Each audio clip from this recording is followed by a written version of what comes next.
What is this thing you do? In Cantonese, Jeet Kune Do, the way of the intercepting fist.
I think Bruce saw life as I do, not in years. You know, you could live to be 80 years old and never accomplish anything in your life.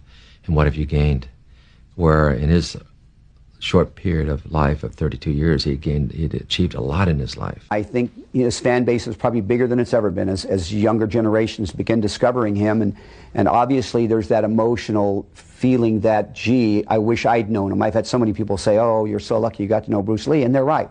So I would say that while we've lost Bruce Lee, and sadly his son Brandon as well, what you really need to focus on is how lucky we are that we had him.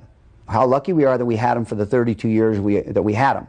How lucky we are that we have the 20 films he made as a kid and the 5 films that he made as an adult, and how lucky we are that at least he lived long enough to do Way of the Dragon and his 2 subsequent films, Game of Death and Into the Dragon. So I think if we focus on the positive, on the fact that at least we had him long enough. Did he get to fulfill his genius? No. Did he die too young? Yes.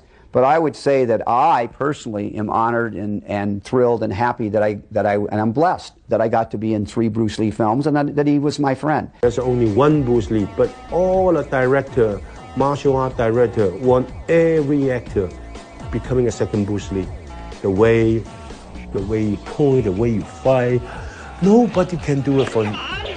But the audience, no, he's the best. There's only one Bruce Lee in this world. It's not possible to have another one. If anybody wants to be a Bruce Lee, it's not possible. I feel an absolute soul-level connection to his philosophies, to his message, to the message of his life, I should say. And the fact that I get to share that then with, and continue sharing that, and hopefully continue to inspire people around the world through that, is extremely satisfying and fulfilling to me. He used to use the term walk on. He said, "Dan, if you walk on, you make a mistake, and learn to live with your mistakes and to move on, never to look back when you made a mistake." And I think this is the greatest things I think he left. I'll use the word legacy. His best legacy was that, just to be inspirational, because if you're inspirational to one person, you might be only one person you think, but you're inspiration to many. Therefore, it makes a better world to live in. So, as corny as it sounds, but it really is true. But I think that's his legacy that he left to the martial art world. I like to think he did. I think that Bruce would be most proud to say, and to have people say about him, that he was a real human being who communicated the truth of his art through his actions and his presence on the screen. That people could look at him and say, wow, that guy was real. I know he could do that thing. He could make those moves. He would be deadly if he were in person right here in front of me. They knew that about him.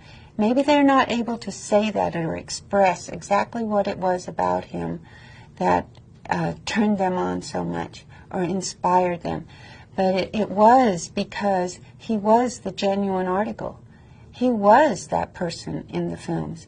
He was not a different person off screen than he was on screen. He was vibrant and he was full of life and he was the real thing. And I think that really comes across and inspires people to want to better themselves, be a better martial artist, a better person, a more real and genuine person.